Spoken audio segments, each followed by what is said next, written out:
Meus irmãos e minhas irmãs, eu vos saúdo com a paz do Senhor. Sou o professor Gisel Costa e este é o seu canal EBD em Ação. O canal feito especialmente para você, para abençoar a sua vida com os nossos subsídios, sejam eles subsídios doutrinários, subsídios históricos, subsídios sociais, todos os subsídios que pudermos disponibilizar aqui para ajudar os professores e as professoras da escola dominical. Assim estaremos fazendo a cada pré-aula da lição dos trimestres da CPAD. Quero agradecer a você que está inscrito no canal, agradecer pelos comentários que têm sido muito proveitosos, te agradecer pelos likezinhos, te agradecer pelas curtidas, pelos compartilhamentos, pelas divulgações que têm ajudado o canal EBD em Ação. E você que está acessando o canal pela primeira vez, eu convido-te, venha, inscreva-se, se inscreva no nosso canal, aí você ativa o sininho, porque quando você ativa o sino, você é notificado das postagens novas que aqui vamos colocando. Cada vídeo novo que eu for fazer e postar aqui no canal, você recebe em primeira mão, aí você pode assistir, pode comentar, pode divulgar e dar os likezinhos aí. Também nós dispomos dos demais vídeos dos trimestres passados de 2018 em pastas. Você vai acessar o canal, achar as playlists, que são as pastas que contém cada trimestre. Você pode assistir, pode divulgar, pode compartilhar. Faça bom proveito desta obra que é para o reino de Deus. Hoje estaremos estudando a lição 8, 24 de fevereiro de 2018, cujo tema é: Nossa luta não é contra a carne e sangue. Texto áureo: porque as armas da nossa milícia não são carnais, mas sim poderosos em Deus para a destruição das fortalezas. Verdade prática: por trás das aparências há uma batalha espiritual invisível contra a igreja. Estamos estudando nesse trimestre sobre a batalha espiritual. E a introdução da lição diz exatamente isso, que há uma guerra oculta, seja ela no nosso interior, ou seja ela no âmbito da transcendência do mundo espiritual. Não é aquela batalha que as pessoas estão acostumadas a falar, uma batalha espiritual que existe uma dualidade entre os anjos bons e os anjos maus. Não há essa batalha dualística em que o mal e o bem estão no mesmo patamar. Mas estamos aprendendo nesse trimestre como que se dá o processo da batalha espiritual, biblicamente falando.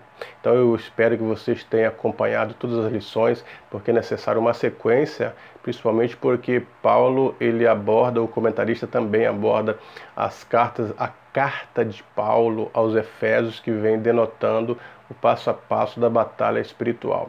E aqui na lição de número 8, nós percebemos que a nossa luta não é contra a carne nem contra o sangue.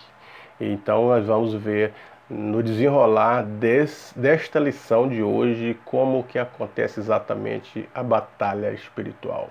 No final da epístola de Paulo aos Efésios, que é uma das cartas que ele escreve da prisão, tem outras cartas como Colossenses, Filipenses, que ele também escreve da prisão, e ele já está em Roma, aprisionado numa casa domiciliar, sendo vigiado por soldados romanos, mas ele sempre está tendo notícia das igrejas pelas quais ele abriu os trabalhos nessas igrejas. Então os obreiros, as pessoas estão trazendo as notícias de como andam a obra de Deus, e Paulo passa a orientar essas igrejas através das suas cartas, sejam elas as cartas doutrinárias, cartas de motivação. E na carta aos Efésios também não é diferente. Ele começa a dizer agora, nesta altura, já por final da carta, dizer assim: no demais, irmão meus. Porque ele começa a falar de uma série de fatores sobre a igreja nesta carta. Primeiro, um dos princípios que eu acho bonito no capítulo 1 é quando Paulo diz que Deus nos abençoou com todas as sortes de bênçãos nos lugares celestiais. Muitas pessoas ainda pegam como que literalmente a passagem de Deuteronômio, capítulo de número 28, onde Deus faz promessa de prosperidade, de felicidade, de posse, de destaque para a nação de Israel. Deuteronômio 28 é muito lindo, principalmente a primeira parte do capítulo, onde abençoarei, onde Deus diz que onde Deus diz assim: se eles observarem as leis do Senhor, terá chuva, terá o gado, terá semente, os inimigos não perseguirão, tomarão posse da terra, é bênção acima de bênção, serão cabeça e não serão caudas. Tem uma condição, que é obedecer às ordens, às leis e viver elas. A segunda parte do capítulo é: se eles não obedecerem às leis do Senhor e desviarem e adorarem outros deuses, não tem chuva, não tem cevada, não tem milho, não tem gado, não tem saúde, não tem terra, não tem posse, eles não são nada. Serão escravos, serão dizimados, as terras serão dizimadas por causa da desobediência. Mas ali Deus está falando literalmente, quando Deus diz para Israel que Israel seria abençoados e não tomariam emprestados, seriam cabeça e não seriam caudas, é literalmente. Então essa é uma passagem exclusiva para Israel. Nós podemos até aprender lições de obediência ou desobediência ali nesse capítulo. Mas essas promessas não dizem respeito à igreja, mas a Israel. A igreja, ela não cria gado como Israel cria. Eu acho que tem alguns irmãos que são criadores de gado na igreja, mas nem toda a igreja em si cria gado. Israel é que não toma emprestado. Quem que nunca tomou emprestado? Israel que é cabeça e não é cauda no Oriente, é a única democracia do Oriente. Então quem que não é empregado dos irmãos que fazem parte da igreja? Alguns são empregados, outros são patrões, mas nem todos são a cabeça de um serviço, de alguma coisa. Agora, quando Paulo ele fala em Efésios, nos primeiros versículos, ele está dizendo que a igreja já é abençoada. Nós somos abençoados, com todas as sortes de bênçãos nos lugares celestiais. Então é uma prerrogativa de prosperidade. E a bênção, ela começa no âmbito espiritual, não no material como alguns pregam. Então se você é abençoado espiritualmente com a graça, com os frutos do Espírito, com os dons, conhecimento de Deus, o amor de Deus, a graça de Deus, você já é próspero. Mas nós não vamos falar sobre isso, porque Paulo fala de diversos outros assuntos até chegar aqui. No demais, quer dizer, nas demais coisas. Que demais coisas? Aí ele vai falar então dessa batalha espiritual, desse mundo espiritual que a igreja precisa estar ativa, não de uma forma como prega, mas da forma como a Bíblia a apresenta. Aí ele diz: fortalecei-vos no Senhor. A Bíblia está recheada dizendo que a nossa força, ela vem do Senhor.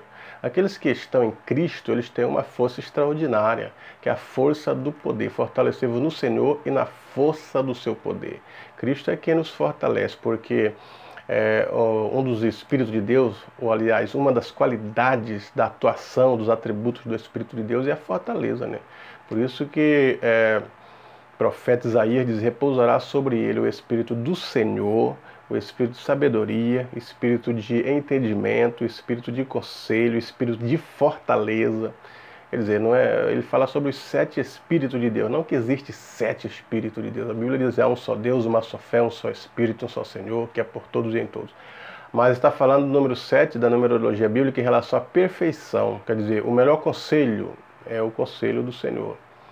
A fortaleza, o espírito de fortaleza, então fortalece o cristão, fortalece as forças espirituais do cristão. Então Paulo está fazendo uso disso. Fortalecei-vos no Senhor, é Ele que nos fortalece.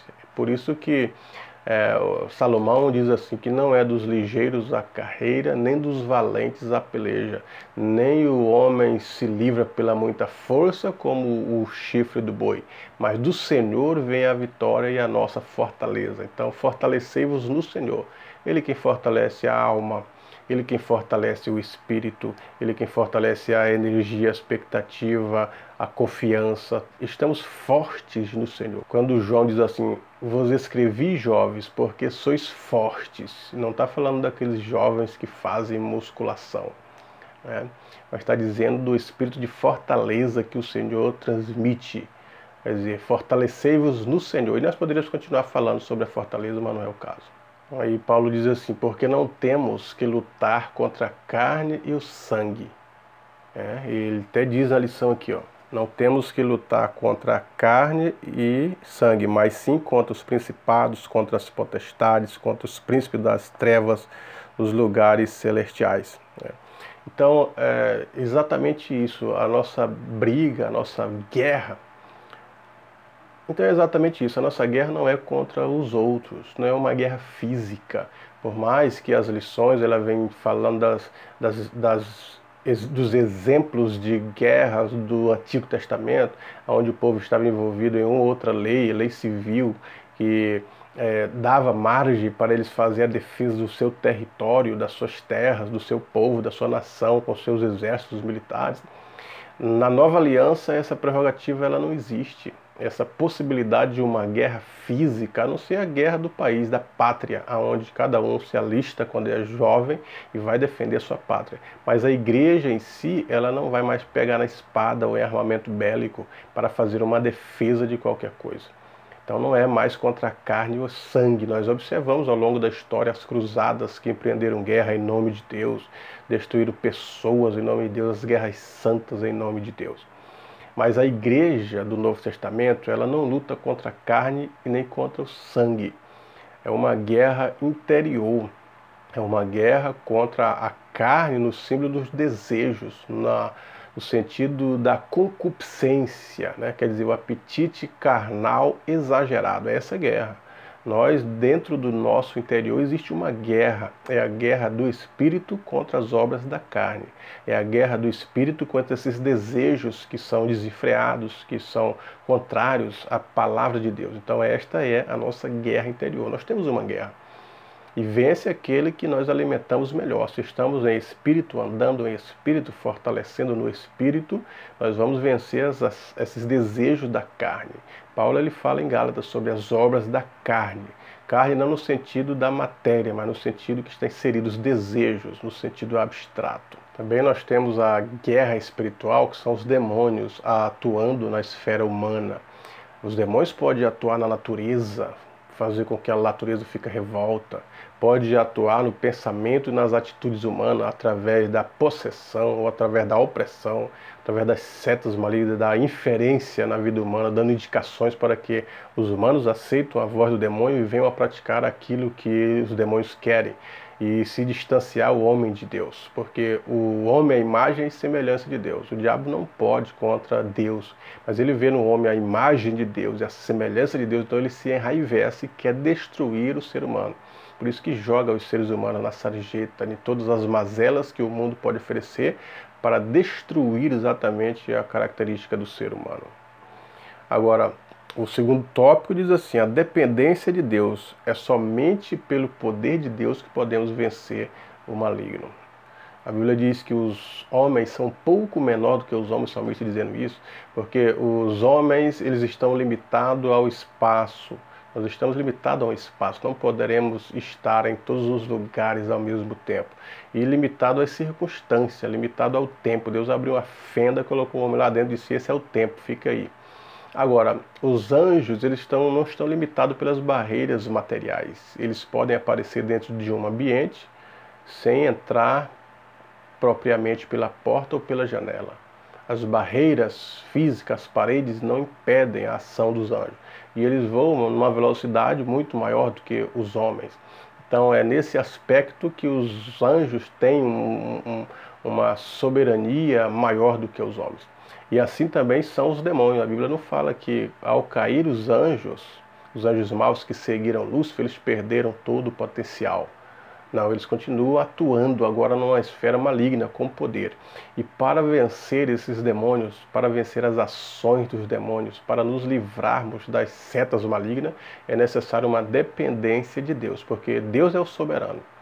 Através da presença de Deus na nossa vida e através do poder de Deus, do nome de Jesus Cristo, é que vencemos o mal. Quando o salmista diz: aquele que habita no esconderijo do Altíssimo, a sombra do Onipotente descansa. Por quê? Porque ele te leva lá do laço do passarinheiro, da peste perniciosa, da mortandade que assola meio-dia. Então quem que livra? É Deus. Então essa é a nossa dependência. Mas é necessário, para ficarmos livres das setas malignas, dos ataques do diabo, há uma necessidade. Qual que é a necessidade e a condicionalidade? Estar no esconderijo do Altíssimo. Como fazemos para estar no esconderijo do Altíssimo? Para estar protegido por Deus? Fazendo a sua vontade, obedecendo a sua palavra e aceitando a Ele como soberano, governando e dominando a nossa vida. Andando sobre o Espírito de Deus. Aí Deus nos protege. O revestimento da armadura de Deus. Como que é o revestir? como se fosse um sobretudo. Nós já estamos com vestes.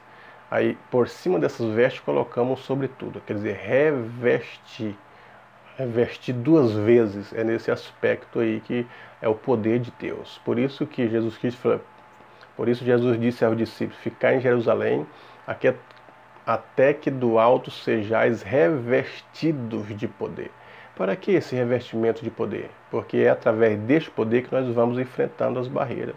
A igreja vai marchando, por isso que ele diz, aí depois sair pela Judéia, Samaria, até os confins da terra, e em meu nome expulsarão o demônio, em meu nome falarão novas línguas, em meu nome se porão as mãos sobre os enfermos, os curarão e etc.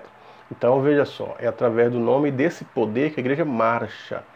Não é quando Jesus disse em Mateus 16, 18, as portas do inferno não prevalecem contra a igreja. Em primeira mão nós entendemos que nós devemos ficar firmes contra os ataques do diabo.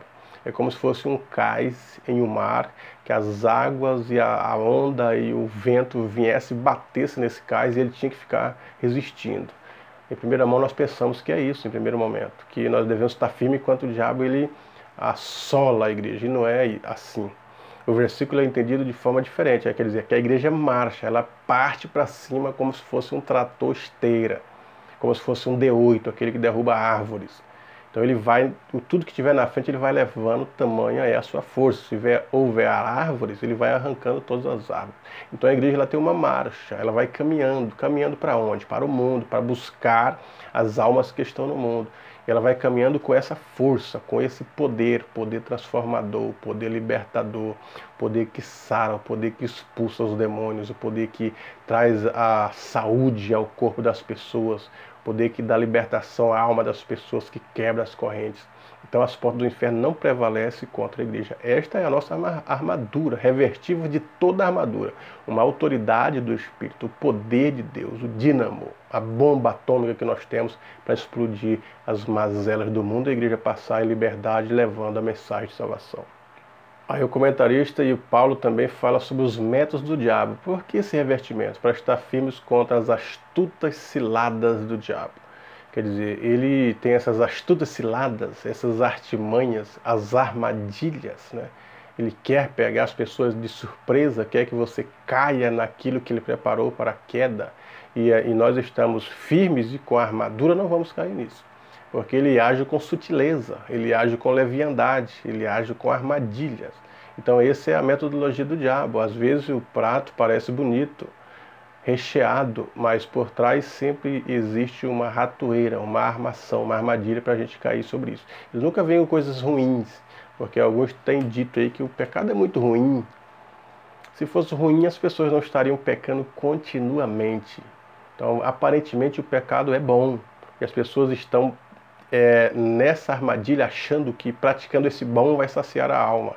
Mas o final dele, o resultado dele é que são as armadilhas do diabo. E nós devemos estar firmes e preparados para quê? Para poder lutar contra essas armadilhas e vencer as astutas ciladas do diabo e sair vitorioso. Essa é a nossa guerra.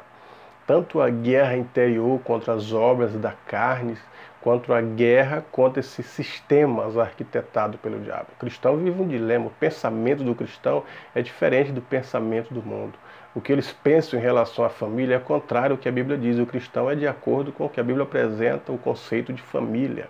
O que eles pensam em relação à sexualidade, nós pensamos diferente porque pensamos segundo a Bíblia.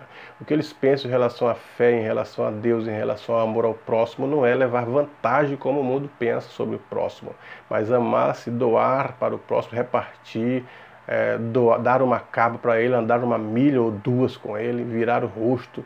Então é totalmente contrário. A igreja é o contraponto do pensamento do mundo. Por isso que a cosmovisão cristã ela é diferente, porque ela parte a partir dos princípios bíblicos deixados por Cristo em relação ao amor, a tudo, a Deus, ao próximo e à natureza. E o mundo jaz do maligno, esse mundo pensante, este mundo arquitetado pelo diabo, da economia, da política, de uma série de outras coisas, ele já está no maligno. Paulo até diz assim, que o espírito do anticristo já opera no mundo. Então, nós vemos esta ação, e esta é a nossa guerra, lutar contra essas astutas ciladas, esses pensamentos, tudo que são contrário ao resultado da palavra de Deus ou das atitudes da igreja cristã. Isso é guerra espiritual. Terceiro tópico, Paulo fala sobre a carne e o sangue, exatamente sobre os desejos que estão inerentes na alma do ser humano. Não é porque estamos agora em Cristo, nova criatura, que esses desejos foram removidos do nosso interior, da nossa alma. Nós ainda estamos em processo de santificação, santificação progressiva. Fomos separados no momento que aceitamos a Cristo, saímos do reino das trevas para o reino do Filho do seu amor. Então já é a santificação imediata. Agora, a santificação progressiva é à medida que vamos sendo transformados de glória em glória. E neste momento nós ainda estamos com as obras da carne inseridas na nossa alma, esses desejos carnais. E só vencemos quando Paulo diz assim que nós devemos mortificar as obras da carne.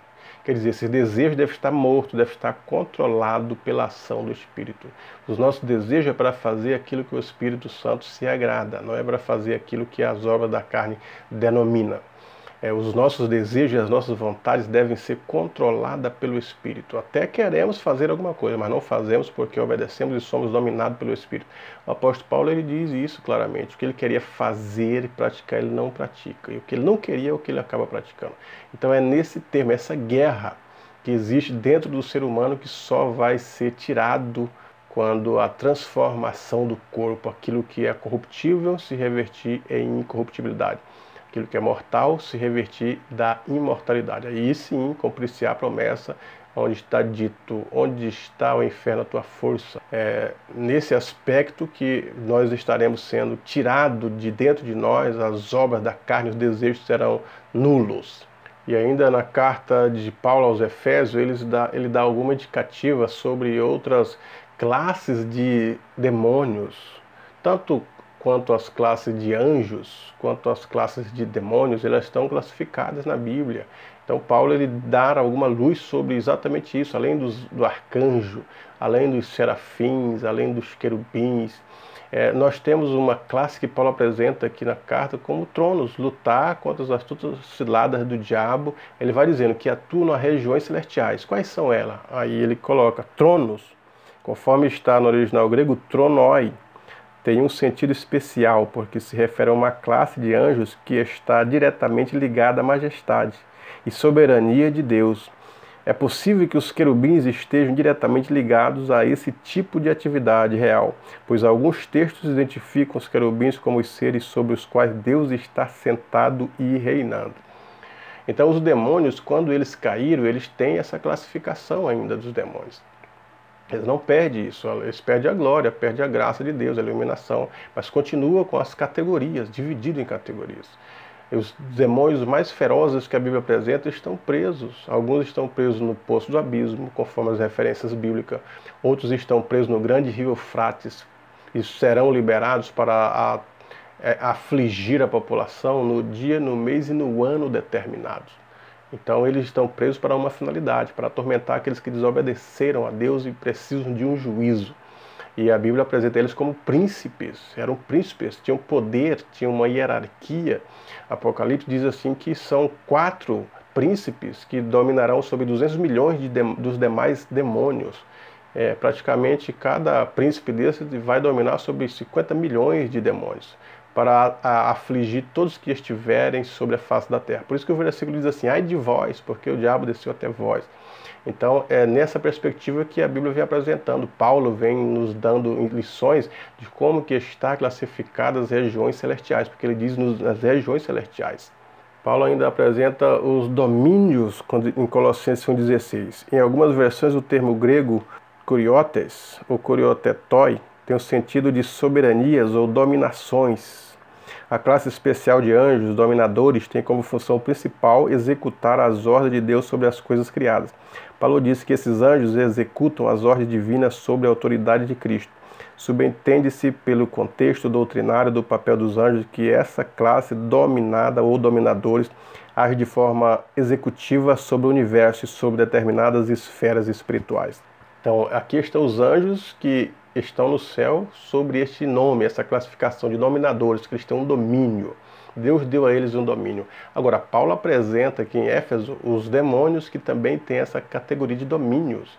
São dominadores e eles estão nas regiões celestiais e a nossa luta é contra esse tipo de domínio. Eles querem dominar a vida do ser humano através do vício, através da escravidão dos vícios, das drogas, do pecado, de uma série de outras coisas. E a nossa luta é exatamente contra esse tipo de pessoa nas regiões celestiais. Paulo ainda apresenta os principados. A palavra principados no grego bíblico é archai e refere-se a uma classe de anjos que tem poderes de príncipes. Nos reinos terrestres, os principados regem sobre territórios pertencentes ao reino. Então, Paulo apresenta os principados. Os principados é como uma espécie de príncipe, quer dizer, os príncipes no período monárquico eram os filhos dos reis, que tinham, sobretudo, uma ação juntamente com o rei no trono e no reino onde esse rei dominava. Agora, quando apresenta principados, que esses anjos eles estão com Cristo, com Deus, sobre as ordens divinas para reinar também sobre todos que Cristo dera a ordem. Agora, uma classe de anjos caíram e é chamado de príncipe. E alguns deles estão presos e eles têm essas ordens de domínio. Mas eles têm o dia e o ano determinado para fazer as suas ações. Por enquanto estão presos. Então, quer dizer, até a ação deles é dominada, limitada, condicionada pelo poder de Deus, pela soberania de Deus. Se Deus quer que eles façam alguma coisa, a ação, a vontade permitiva de Deus é ativada. Senão, a vontade decretiva de Deus não permitem que eles entrem em ações negativas contra a humanidade. Mas este tem o dia, o mês e o ano determinado para que possam agir conforme a Bíblia diz. Potestades refere-se a anjos especiais que executam tarefas especiais da parte de Deus. Não se trata de poderes angelicais isolados, mas são chamados de potestades porque foram investidos de uma autoridade especial. Vários exemplos se destacam na Bíblia das ações poderosas dessa classe de anjos. Um destes anjos foi enviado por Deus para destruir a cidade de Jerusalém e só parou sua destruição quando Deus lhe ordenou que guardasse a sua espada. Então, os anjos, como a potestade, eles vão para uma tarefa específica. Eles têm um poder sobrenatural e uma ação contínua. Pode observar que sobre o exército assírio, só um anjo ele destruiu 185 mil soldados assírios. E a Bíblia apresenta, conforme Paulo coloca na carta aos Efésios, que existe uma classe de demônios também com este nome, potestades, que tem uma atuação de destruição. E é sobre essa situação que a igreja tem uma guerra, para livrar que esses demônios destruam a vida das pessoas, a felicidade das pessoas, a paz da pessoa. Porque a Bíblia diz isso, o diabo veio matar, roubar e destruir. Mas Cristo veio para que tenhais vida e vida com abundância. Então é uma guerra contra a ação do diabo. Aquilo que o diabo vai fazendo, como diz assim a Bíblia, que Cristo veio para desfazer as obras do diabo. Então o diabo vai fazendo o mal, e Deus vem desfazendo as obras do mal. E o último tópico aqui fala nos lugares celestiais, né? A atuação de todas essas classes que estamos elencando aqui, a Bíblia diz, nos lugares celestiais. Então observe que existem muitas visões, muitas profecias que elas estão desprovidas de embasamento bíblico. Quantas pessoas que tiveram visões e foram para o inferno? Alguns dizem que chegando no inferno a bagunça geral, viu o trono do diabo lá, os demônios sob seu comando, e eles não têm ordem e é uma bagunça geral. Mas no inferno não tem ninguém. O que a Bíblia está dizendo é que eles atuam nas regiões celestiais. Por isso que deve haver um novo céu e uma nova terra, não o céu de Deus. Porque o céu, a Nova Jerusalém, ela desce. A Bíblia apresenta primeiro, segundo e terceiro céu. Mas este céu que os demônios contaminaram com suas ações, a Bíblia diz assim, que os céus se enrolarão como vestes velhas. Então é novo céu e uma nova terra. Porque esse céu onde está essas potestades, esses demônios, ele está contaminado. Então precisa tirar toda a contaminação pecaminosa que há nesses céus por eles. Mas eles não estão no inferno, como alguns têm dito. Muitas pessoas têm ido para o inferno, têm visto as modas que os demônios têm lançado no inferno e têm trazido esses recados para a igreja, e a igreja aceitando visões, revelações de pessoas que não têm um escrúpulo de acordo com a palavra de Deus. Então nós devemos olhar o quê? O que a Bíblia ensina através do mundo espiritual? Como que a Bíblia coordena isso? Da onde que tu vem, diabo? Ele falou, eu venho do inferno, lá está meu trono. Ele disse, eu venho de rodear a terra e passar pelo meio dela. E Paulo está dizendo que eles atuam nas regiões celestiais e no meio das pessoas, no meio da sociedade. A ação dos demônios está presente. Agora, a igreja tem por obrigatoriedade desfazer essas obras com o poder de Deus. Reconhecer, porque na verdade nós precisamos, quando estamos em uma guerra, falando de guerra espiritual, mas numa guerra literal, os soldados que vão para uma guerra, eles não só estudam e se preparam para atacar, mas também para defender. Então, para defender, eles têm diversas variações. Como é que o inimigo vai atacar? Quais são os meus limites, quais são os meus pontos fracos que o inimigo pode atacar? Aí eles vão se preparar para esta defesa, para um contra-ataque, né? Então assim também é na nossa vida. Nós estamos numa batalha espiritual, mas queremos vencer, queremos sair com o sucesso, então vamos ver como que o inimigo trabalha. A Bíblia apresenta como que o inimigo atua, no que ele quer pegar-nos de surpresa com a sua armadilha e se preparar para o contra-ataque, estar firmes, como diz o apóstolo Paulo, no demais, irmão meu, fortalecei-vos no Senhor, na força do seu poder, e estar firme contra os astutos cilados do diabo. Então são lições que a Bíblia vai colocando, que você aprende na escola dominical, nas revistas da escola dominical, não experiência. Existem muitas experiências. Se formos ouvir as experiências dos irmãos que tiveram sonhos, tiveram visões, mas as experiências, ela não deve se tornar doutrinária. A igreja não é regida pelas experiências. Às vezes as experiências vêm para o próprio indivíduo, ter lições de si próprio particulares. Mas a igreja é movida pelas doutrinas bíblicas. O manual do cristão é a palavra de Deus. É através dela que nós vamos ter sucesso na vida. Sucesso espiritual, sucesso em meio aos inimigos, em meio às desavenças, às atrocidades, as medidas drásticas. Elas devem ser tomadas a partir do complexo doutrinário, a partir do compêndio doutrinário que a Bíblia apresenta. Então a lição ela apresenta assim, com base nas palavras do apóstolo Paulo, ficamos sabendo de que existem diferentes classes de espíritos maus, que são enumerados aqui como principados, potestades, príncipe das trevas, hostes espirituais da maldade. O universo é um campo de batalha, e nisso não precisamos enfrentar apenas o ataque de outras pessoas, mas também as forças espirituais que se opõem a Deus e ao seu povo. Então Paulo está dizendo dessas categorias de demônios, cada um com a sua funcionalidade, cada um com a sua objetividade, assim como são os anjos. Os serafins estão dando glória a Deus, o arcanjo está pronto para a guerra, Gabriel está pronto para transmitir a mensagem. Assim também como esses tronos, como esses principados, como estas potestades, eles estão prontos para fazer a sua atuação pelo qual foram designados. Então eles estão prontos a atuar contra Deus, contra o povo de Deus, contra a palavra de Deus e aprisionar as pessoas. Quanto mais aprisionar, escravizar as pessoas do mundo, quanto mais eles tentar destruir esta fé das pessoas, as esperanças das pessoas, a guerra se aumenta e trava. Então nós temos essa guerra, além da nossa guerra interior, além do nosso homem interior, além do velho homem que temos que estar mortificando, lutando contra esses desejos da carne interior que todos têm, seja líder, seja pastor, seja irmão, membro de banco simples. Mas todos temos esta guerra interior e devemos vencer esta guerra interior.